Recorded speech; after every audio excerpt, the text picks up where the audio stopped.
मेवाड़ की धरती से कांग्रेस चुनाव की रणनीति का आगाज करने जा रही है। 13 मई से उदयपुर में कांग्रेस के दिग्गज देश भर से जुटेंगे। चिंतन मनन का दौर चलेगा और आगे की रणनीति तय होगी। लिहाजा ऐसे में मेजबानी के लिए राजस्थान कांग्रेस के दिग्गज नेता पहले ही उदयपुर पहुंच चुके हैं, लेकिन उससे पहले पूर्व डिप्टी सीएम सचिन पायलट का बड़ा बयान सामने आया है। पायलट ने कहा कि पार्टी में युवाओं की भूमिका के मुद्दे पर मंथन होगा। पायलट ने उम्मीद जताई कि कांग्रेस नौजवानों को मौका देगी और युवा पीढ़ी को राजनीति की अग्रिम पंक्ति में लाकर खड़ा करेगी। अखिल भारतीय कांग्रेस कमेटी की अध्यक्षा श्रीमती सोनिया गांधी जी ने जो नव संकल्प चिंतन शिविर का आयोजन किया है, उसमें 3 दिन तक उदयपुर में देश भर के कांग्रेस के लगभग 400 से ज़्यादा नेता एकत्रित हो रहे हैं। और मुझे लगता है कि एआईसीसी ने और सोनिया गांधी जी ने बहुत सोच समझकर इस नव संकल्प चिंतन शिविर को बुलाया है। एक बहुत महत्वपूर्ण समय पर बुलाया है, क्योंकि 2-3 राज्यों के चुनाव इस साल हैं, अगले साल कुछ राज्यों के चुनाव हैं और लोकसभा के चुनाव भी अब 2 साल के बाद होने वाले हैं। ये बात सच है कि देश में एनडीए और भाजपा को राष्ट्रीय स्तर पर, एक नेशनल लेवल पर अगर कोई चुनौती देकर हरा सकता है तो वो पार्टी सिर्फ कांग्रेस पार्टी है। और कांग्रेस पार्टी के साथ साथ हमारे जो सहयोगी दल हैं, उन सबको साथ लेकर हम लोग ऐसी रणनीति बनाना चाहते हैं कि देश में जो ज्वलंत मुद्दे हैं, उन मुद्दों से ध्यान भटकाकर केंद्र की सरकार लोगों को भ्रमित करने का काम लगातार कर रही है। केंद्र की सरकार को, भाजपा को अब 8 साल पूरे हो गए। इन 8 सालों का लेखा जोखा, उसका श्वेत पत्र, उनके परफॉर्मेंस रिपोर्ट, वो आधार होनी चाहिए भाजपा को आगे अपनी राजनीति करने के लिए। लेकिन आज जो अर्थव्यवस्था का बुरा हाल है, आज महंगाई चरम सीमा पर पहुंच चुकी है, आज छटनी हो रही है, कारखाने बंद हो रहे हैं, देश में एक तरह की मिसमैनेजमेंट व्यापक हो चुकी है। बजाय उसका जवाब देने के या अपनी कार्यप्रणाली को ठीक करने के, भाजपा की राजनीति रही है कि देश में हमेशा आरोपी राजनीति करें। आज भी गैस का सिलेंडर जो 1000 रुपये का हो गया, पेट्रोल डीजल 125 रुपये लीटर पहुंच गया, खाने के सामान की चीज़ें महंगी हो रही हैं, आज भी वो पीछे मुड़कर यूपीए सरकार को, मनमोहन सिंह जी को और कांग्रेस पार्टी को दोष देते हैं। इन 8 सालों में आपने क्या वैकल्पिक व्यवस्था तैयार की है, उसका कोई जवाब आता नहीं है। इस चिंतन शिविर के माध्यम से अलग अलग समितियाँ बनी हैं।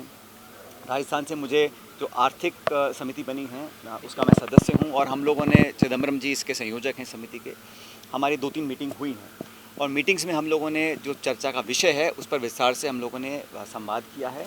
और जो इकोनॉमिक इश्यूज़ हैं, और मैं समझता हूँ जो नौजवान वर्ग है, जो मध्यम वर्ग है, जो आज इस आर्थिक अव्यवस्था का शिकार है, उन लोगों की आवाज़ बनकर हम सड़कों पर आएंगे। देश में वास्तविकता का जो परिचय है वो केंद्र सरकार को करवाएंगे और कांग्रेस पार्टी का अगले आने वाले समय में क्या रोड मैप रहेगा, क्या स्ट्रैटेजी रहेगी, क्या ब्लूप्रिंट हम तैयार करेंगे। संगठन को लेकर बहुत चर्चा होगी, अर्थव्यवस्था जैसे मैंने कहा हो रही है, किसानों को लेकर चर्चा होगी और नौजवानों के लिए भी हम लोगों का जो कांग्रेस का शुरू से एक दायित्व रहा है ऐतिहासिक रूप से कि युवाओं को राजनीति की अग्रिम पंक्ति पर लाकर खड़ा करना, ये काम कांग्रेस के नेतृत्व ने हमेशा से किया है। इस दृष्टि से ये उदयपुर का जो नवसंकल्प चिंतन शिविर है बहुत महत्वपूर्ण होगा। जैसे एआईसीसी ने कई बार कहा, ये सिर्फ इस संवाद का या सिर्फ पेपर तैयार करने का या चर्चा का शिविर नहीं है, ये एक रिजल्ट ओरिएंटेड, आउटकम ओरिएंटेड, एक पॉजिटिव आउटलुक के साथ कांग्रेस को रीएनर्जाइज करने के लिए। और भाजपा ने, जो जनता ने 2 बार मौका दिया है केंद्र सरकार को, पूर्ण बहुमत की सरकारें बनी हैं। कांग्रेस की सरकार हमेशा एक कोalition सरकार थी, बहुत दबाव आते थे सरकार को चलाने में, क्योंकि कोalition पॉलिटिक्स का एक ज़माना था। भाजपा को स्पष्ट बहुमत के बावजूद भी जिस प्रकार का उनको गवर्नेंस करना चाहिए था, वो हर मोर्चे पर फेल हुए हैं। तो एक जिम्मेदार विपक्ष की भूमिका निभाना, कोalition राजनीति में कैसे एनडीए को चुनौती देना और कांग्रेस को और सशक्त करना, क्योंकि राजनीतिक चुनौतियाँ जो सामने आने वाली हैं उसका मुकाबला करना, जनता का विश्वास जीतना, इन तमाम इश्यूज़ पर चर्चा होगी। और हमें खुशी है, मुझे खुशी है कि एक बार पुनः राजस्थान को चुना है इस एआईसीसी के शिविर को करने के लिए। राहुल गांधी जी, प्रियंका गांधी जी, हमारी अध्यक्ष सोनिया गांधी जी, हम सब यहाँ पर एकत्रित होंगे और देश भर के, जैसे मैंने कहा, 425 से 430 हम सब इकट्ठा होंगे। और इसमें एक जो बात मैं रेखांकित करना चाहता हूँ कि लगभग आधे जो डेलीगेट्स हैं उनकी उम्र 40 साल से कम है। केंद्र की सरकार ने घोषणा करी थी कि 20 लाख करोड़ रुपए का एक आर्थिक पैकेज, हम स्टिमुलस पैकेज हम लोग देंगे। वो 20 लाख करोड़ रुपए गए कहाँ, किस उद्योग को मिले हैं, किस मध्यम वर्ग को मिले हैं? और केंद्र की सरकार लगातार जो हमारे देश की राष्ट्रीय संपत्तियां हैं उसको बेचे चली जा रही है। जब भाजपा विपक्ष में थी तो डिसइन्वेस्टमेंट का विरोध किया, डायरेक्ट बेनिफिट ट्रांसफ़र का, डीबीटी का विरोध किया, आधार का विरोध किया, जीएसटी का विरोध किया, इंडिया यूएस न्यूक्लियर डील का विरोध किया। उन तमाम बातों पे अब पूरा 180 डिग्री टर्न ले लिया है और अपनी पीठ थपथपा रहे हैं। आधार पे, जीएसटी पे, डीबीटी पे, एफडीआई इन डिफेंस पे, इन तमाम मुद्दों पर कोई जवाब नहीं है। इन शिविर के माध्यम से हम सब इस सवाल पूछेंगे और बताएंगे कि इन लोगों ने हर जगह दोहरे मापदंड अपनाए हैं। इसलिए जो भारत की बड़ी बड़ी कंपनियां हैं, रेलवे है, एयरलाइंस हैं, एयरपोर्ट्स हैं, कोल कंपनियां हैं, बिजली कंपनियां हैं, उन सब का आप लगातार बेचते चले जा रहे हैं और चंद लोगों के फ़ायदे के लिए बेच रहे हैं। आज बिजली संकट देश में आ गया, क्या भारत सरकार को पहले तैयारी नहीं करनी चाहिए थी? अगर आपको कोल आयात करना है उसकी परमिशन पहले नहीं देनी चाहिए थी? तो मैनेजमेंट जो है इकोनॉमी का, इंफ्रास्ट्रक्चर का, वो लगातार बिखर रहा है। और इस उदयपुर के समावेश में हम जो बैठेंगे हम सब लोग, पूरा देश देख रहा है कि हम लोग आगे आने समय में कैसे भाजपा को चुनौती देते हैं, उसकी हम तैयारी कर रहे हैं।